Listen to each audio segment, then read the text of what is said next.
সেই আব্দুল্লাহ ইবনে আব্বাস রাদিয়াল্লাহু তাআলা আনহু বলতেছেন, দুনিয়ার জমিনের মধ্যে যেই বান্দা, যেই মুসলমান, যেই মুমিন, যেই ইমাম, যেই কবি, যেই মাওলানা, যেই মুহাদ্দিস, যেই মুফাসসির, যেই ফকি, যেই সুফি, দুনিয়ার জমিনের মধ্যে আল্লাহর ইবাদতের আলোচনা করে, আল্লাহর তাওহীদের আলোচনা করে, শুধু তাওহীদ বুঝায়, ইল্লাহর তাকবীর আল্লাহু আকবার আলোচনা মানুষ বুঝাইতে চায়, নারায়ে তাকবীর আল্লাহু আকবার আল্লাহর তাওহীদ বুঝাইতে চায়, আল্লাহর উপরে নাম রাখতে চায় না, রাখতে চায় না।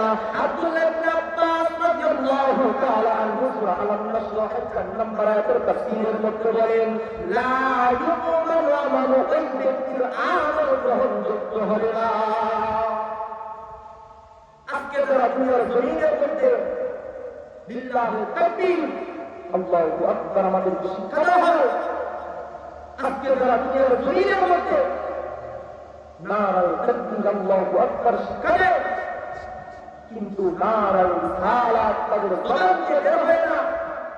আব্দুল্লাহ ইবনে আব্বাস রাদিয়াল্লাহু তাআলা বলেন, লা ইউকবালু আমালু ওই ব্যক্তির আমল কবুল হবে না, ওয়া ইয়াবকা কাফির, সেই ব্যক্তি কাফির হয়ে যাবে। খুদাকার আমার সূরা আল-নাসর 4 নম্বর তাফসীর ইবনে আব্বাস বলে, আমার আল্লাহ রাব্বুল আলামিন কুরআনুল কারীমের মধ্যে জানায় দেন, ওয়া ইন্নাকা লাআলা খুলুকিন আযীম।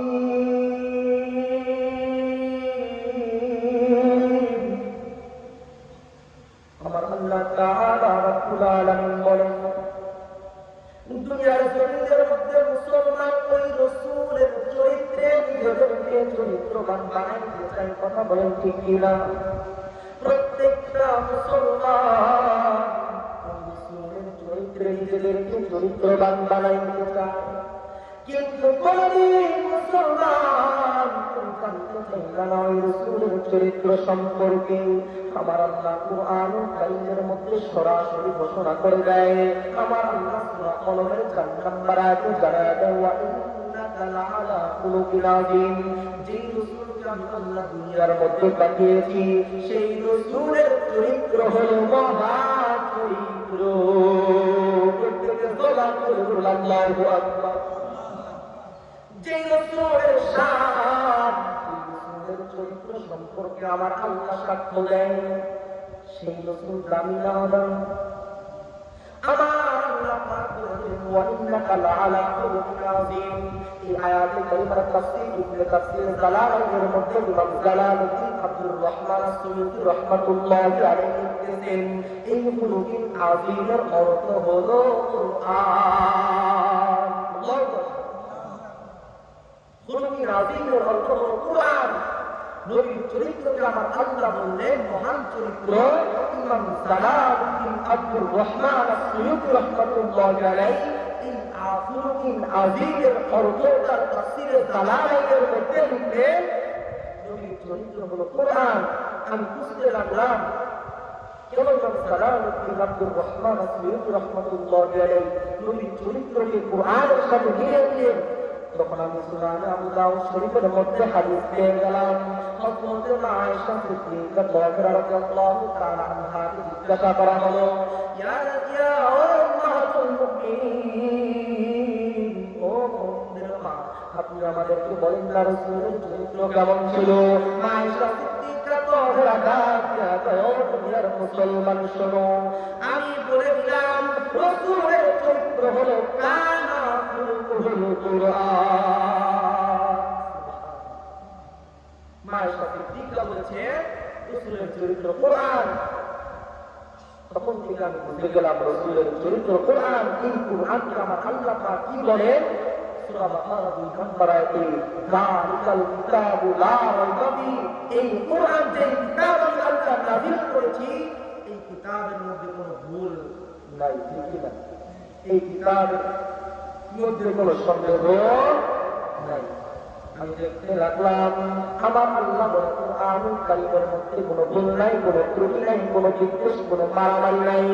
যে রাসূলের চরিত্রকে আমার আয়েশা বলেছেন কানা খুলুকুল কুরআন, নবীর চরিত্র হলো কোরআন। আমি বুঝতে পারলাম রাসূলের চরিত্র হলো কোরআন। যে কোরআনের মধ্যে কোনো ভুল নাই, কোনো ত্রুটি নাই, রাসূলের চরিত্রের মধ্যেও কোনো ভুল নাই। কথা বলেন ঠিক কিনা? এবার আসেন আমার আল্লাহ পাক রব্বুল আলামিন ওই রাসূলের আদর্শে আমরা আদর্শবান হতে চাই কি চাই না? আমার আল্লাহ তাআলা সূরা আহজাবের 21 নম্বর আয়াত নাযিল করলেন। আমার আল্লাহ বলেন লাকাদ কানা লাকুম ফি রাসূলিল্লাহি উসওয়াতুন হাসানাহ। আমার আল্লাহ পাক রব্বুল আলামিন কুরআনুল কারীমের মধ্যে জানায়া দেয় লাকাদ কানা লাকুম ফি রাসূলিল্লাহি উসওয়াতুন হাসানাহ। আল্লাহ দুনিয়ার মধ্যে পাঠিয়েছি, যে রাসূলকে আমি আল্লাহ দুনিয়ার জমিনের মধ্যে আগমন করেছি, আমি আল্লাহ পাক জানায়া দিলাম লাকাদ কানা লাকুম ফি রাসূলিল্লাহি উসওয়াতুন হাসানাহ। আমি আল্লাহ বলেছিলাম এই রাসূলের আদর্শ হলো উত্তম আদর্শ। সুবহানাল্লাহ।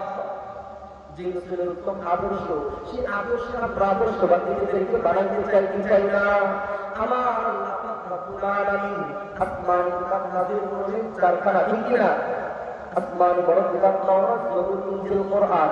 তাওরাত কিতাব আমার আল্লাহ নাযিল করলেন হযরত মুসা আলাইহিস সালাতু ওয়াস সালামের উপর। জবুর কিতাব আমার আল্লাহ নাযিল করলেন হযরত দাউদ আলাইহিস সালাতু ওয়াস সালামের উপর। ইনজিল কিতাব আমার আল্লাহ নাযিল করলেন হযরত ঈসা রূহুল্লাহর উপর। কোরআন নাযিল করলেন আমার আপনার নবী রাহমাতুল লিল আলামিনের উপর। কথা বলেন ঠিক কিনা? আমার আল্লাহ পাক জানায় দেয় ও দুনিয়ার মুসলমান, আমি আল্লাহ কিতাব নাযিল করলাম তাওরাত, জবুর, ইনজিল। এই কিতাবের মধ্যে কোনো জায়গায় মুসা, ঈসা, দাউদ নবীকে আমি আল্লাহ বলি নাই, সরাসরি বলি নাই। রাসূলের আদর্শ উত্তম আদর্শ, কিন্তু আমার মায়ার নবী রাহমাতুল লিল আলামিনকে আমি আল্লাহ বড় মহব্বত করি। আমি আল্লাহ সরাসরি জানিয়ে দিলাম লাকাদ কানা লাকুম ফি রাসূলিল্লাহি উসওয়াতুন হাসানাহ। আপনি রাসূলের আদর্শ হলো উত্তম আদর্শ। তাহলে সেই আদর্শ আমরা আদর্শবান হতে চাই কি চাই না? আরো জবান করে বলুন চাই কি চাই না? এবার আসেন আল্লাহ পাক রব্বুল আলামিন কোন রাসূলকে কেমন মহব্বত করেন, রাসূলের শান আমার আল্লাহ কেমন বৃদ্ধি করেছেন। ইমাম সুয়ুতি আদ-দুররুল মানসুরের মধ্যে হাদিস নিয়েছেন, ইমাম আলুসি রুহুল মাআনিতে হাদিস নিয়েছেন, ইমাম আবুল আলা মুসনাদের 2 নম্বর 522 নম্বর পৃষ্ঠার মধ্যে হাদিস নিয়েছেন। আমার আল্লাহ পাক রব্বুল আলামিন জিবরাইল আলাইহিসসালামকে ডেকে বললেন, ও জিবরাইল, যাও দুনিয়ার জমিনের মধ্যে চলে যাও। আমি আল্লাহ জানতে চাই আমার রাসূলের শান, আমার রাসূলের মান, আমার রাসূলের মাকাম, আমার রাসূলের মর্যাদা আমি আল্লাহ কেমন বৃদ্ধি করেছি। জিবরাইল দুনিয়ার জমিনের মধ্যে চলে আসলেন। আমার মায়ার নবী রাহমাতুল লিল আলামিনকে ডেকে ডেকে বললেন, ইয়া রাসূলুল্লাহ, নবী গো,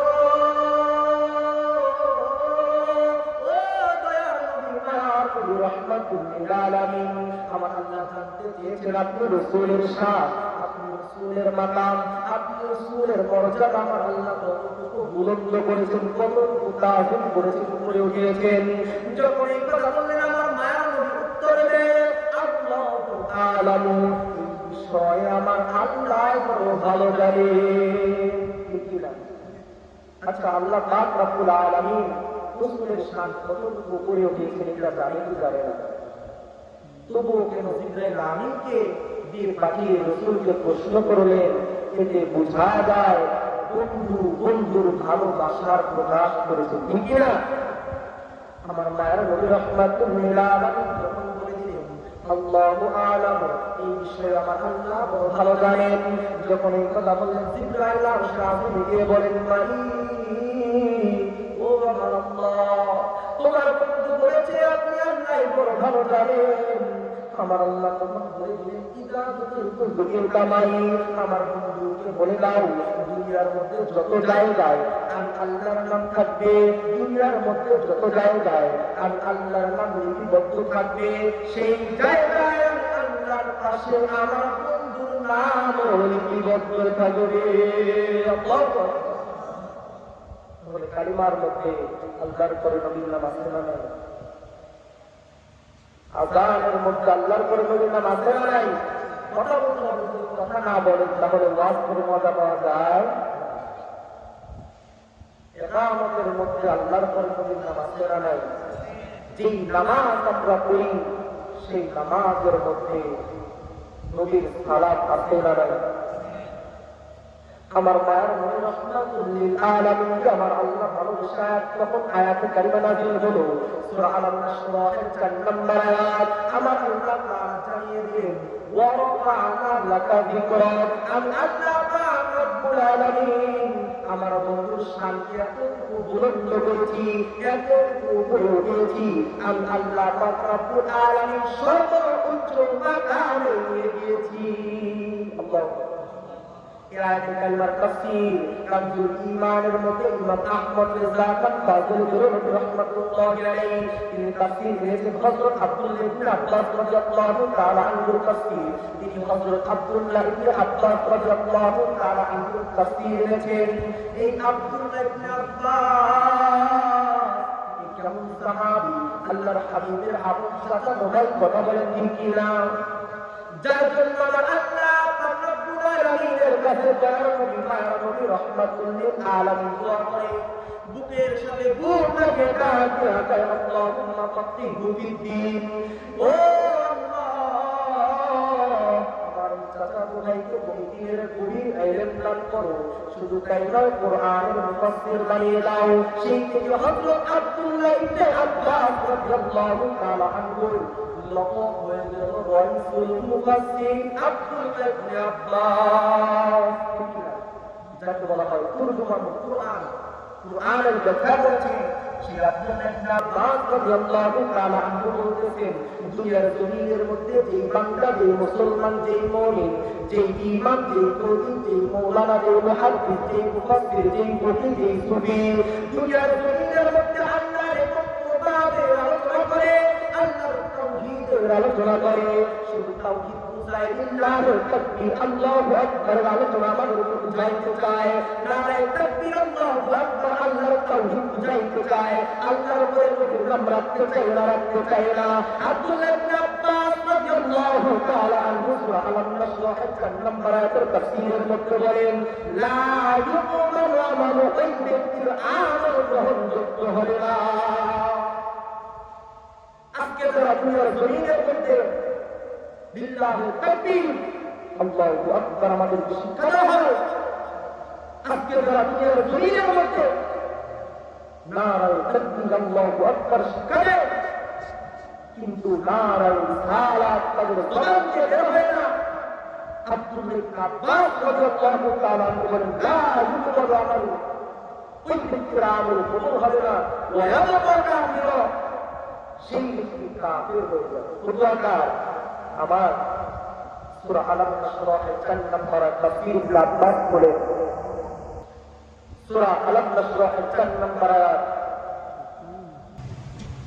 আমার আল্লাহ পাক রব্বুল আলামিন সূরা আলাম নাশরাহের 4 নম্বর আয়াত নাযিল করেছেন।